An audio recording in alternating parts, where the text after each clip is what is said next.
As I sat with them and they discussed these affairs, I couldn't help but look around at the walls decorated with maps to keep Father updated on the movement of their good works.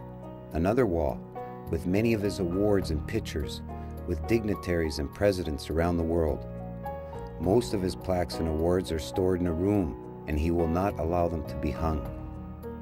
I was honored to stay here with this great man who is the recipient of so many honors and awards, just a few being honorary doctorate degrees, the prestigious Order of Canada, and named by the Senate of the Dominican as the protector of Ocoa. I observed him receive visitors from all over the world, phone calls from dignitaries and ambassadors, and messages from the poorest to the poor to the rich and powerful. And yet, he sees himself as a simple man called to live a simple life, working hard to eradicate poverty. While in the Dominican, I heard many great stories about Father Lou. His superhuman strength when he was a younger man, able to lift 6 buckets of cement at a time, single-handedly lifting a gas tank on the back of a truck, and not having a jack when he got a flat. He lifted the corner of the truck so his assistants can change the tire. I was told of how he would stay for days in the mountains with the poor without food or clean water, working 20 hours a day until his hands were so blistered and cut he shook with pain at night. Most impressive are the stories of him protecting the young people from previous military regimes that were unjustly imprisoning and beating young kids. He hid hundreds of people during these years and smuggled many to safety. How he has prevented over 4,000 children from being workers and rescued over 2,000 children in 39 communities from dangerous work, returning all of them to his schools. I was told of his great courage, a man who feared no person. He stood up to presidents and soldiers with guns. Running once to save a kid from further beating by the military, a soldier pointed a gun directly at him to shoot, but could not pull the trigger as Father took the kid to safety. Then there are those stories of how he jumped into a cistern of human waste to save a man from drowning, and took the place of a young man to drive his caterpillar from the side of a cliff, in fear that this man could die and would leave behind his children.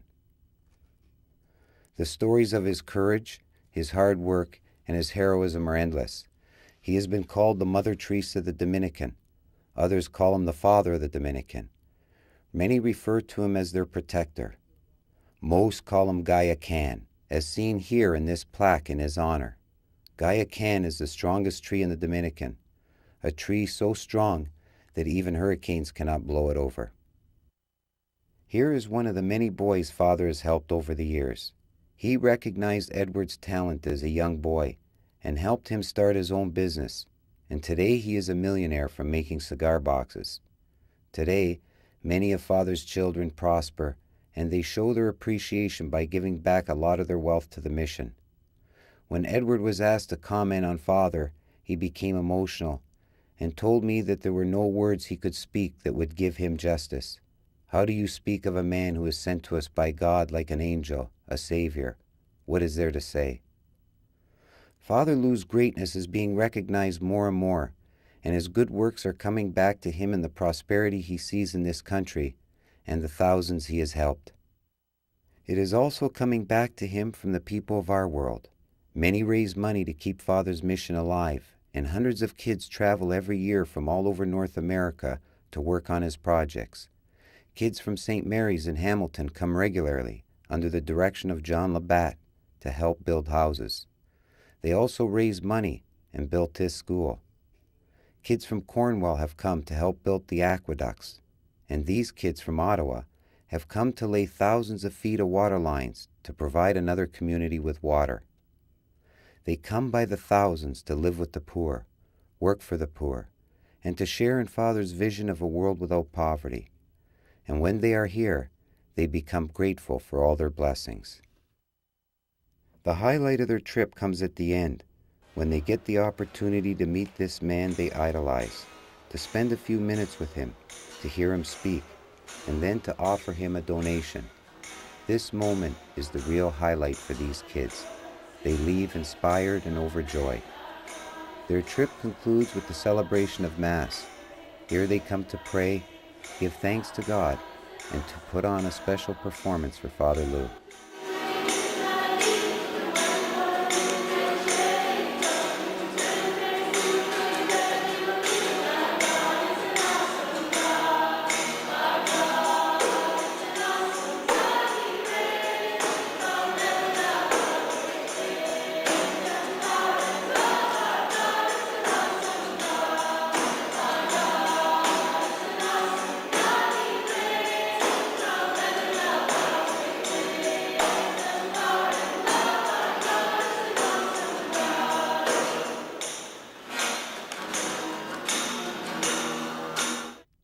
I hope you have enjoyed this journey to the Dominican with me, to meet its beautiful people and this great man.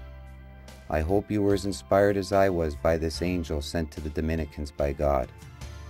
In concluding, I would like to play for you a song sung by Giselle, a 15-year-old girl inspired by Father Lou. She wrote and sings this tribute to him. Little town, what a quiet place. It was just a little town with freedom to embrace. It was just a little town that had little to say until the day you came to us.